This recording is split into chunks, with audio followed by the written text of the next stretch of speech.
السلام عليكم متابعين قناة تحفة. أنا اليوم جبت لكم وصفة لعلاج السعال الحاد، السعال المزمن اللي ما كتخليو ما كديروا له ما كتفوتكمش الكحبة، خصوصا في فصل الشتاء.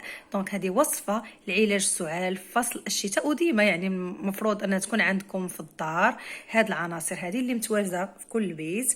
اول حاجه غنحتاجوا لها هي الحمص يكون عادي ما مسلوق ما حتى شي حاجه. الحمص كتشريوه كتجيبوه كتاخذوا منه 2 معالق كبار.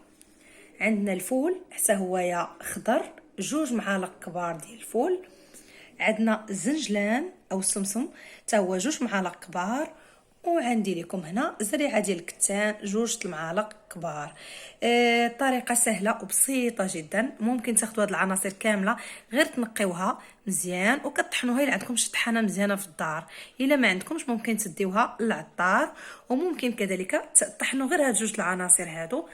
بالنسبه للناس اللي كيعانوا من السعال المزمن ودائما هما عندهم ديك الكحه ما كتفوتهمش، الناس اللي مدخنين ولا اللي عندهم امراض صدريه ولا حساسيه ولا شي حاجه، دونك ياخذوا ديما 2 عناصر هادو يكونوا عندكم مطحونين في الدار، الفول والحمص.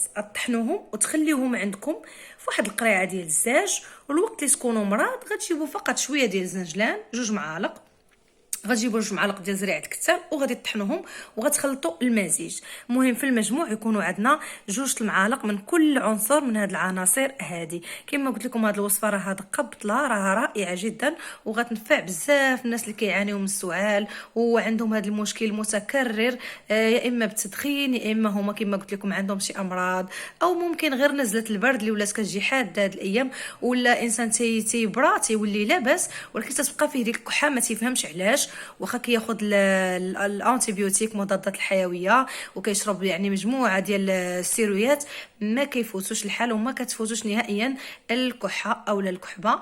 فقط عليكم كما قلت لكم بهذه الوصفه هذه راه دقه بطله، راه حسن بزاف. ما تمشيو تاخذوا العسل الحامض، ما نعرف شنو اخر ثاني كيداوي به الكحه، غير هاد 4 العناصر هادو كافيين. خصوصا كنأكد عليها الناس اللي عندهم كحبه خاويه او سعال جاف، هذه راه فنه غزاله. هاد الوصفه هذه كتخلي داك السعال يخف وما تتبقاش ديك الحده تاعو. وطريقه الاستعمال راه سهله وبسيطه. انا غنطحن هاد الشيء ونجي عندكم بعد دقائق. المهم كما قلت لكم هذا هو الخليط طحنته كنديرو في قريعه. اللي جا هكا زكام رواح بغى شويه يعالج السعال ولاو عارفينه في الدار، يعني دائما كياخذوا منه معلقه بعد الاكل 3 المرات في النهار اولا 2 مرات. المهم راه كيلاحظوا ان السعال ديالهم ولا ما بقاش جاف وكيرتاحوا من هذيك الكحه اللي كديرونجي بالليل وبالنهار يعني كتخلي الواحد ما كيقدرش يعيش حياته اليوميه. ها انتم كما كتشوفوا راه هو هذا، ها باش نقرب لكم غير الصوره تشوفوا شويه اكثر.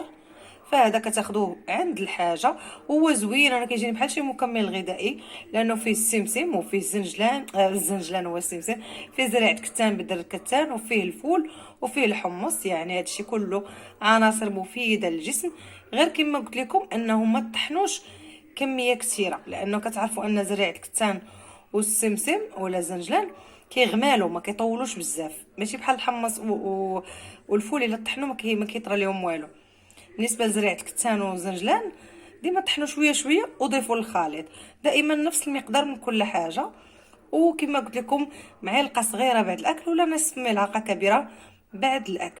كما قلت لكم كتشربوها سميتو بعد الاكل ومعلقه صغيره.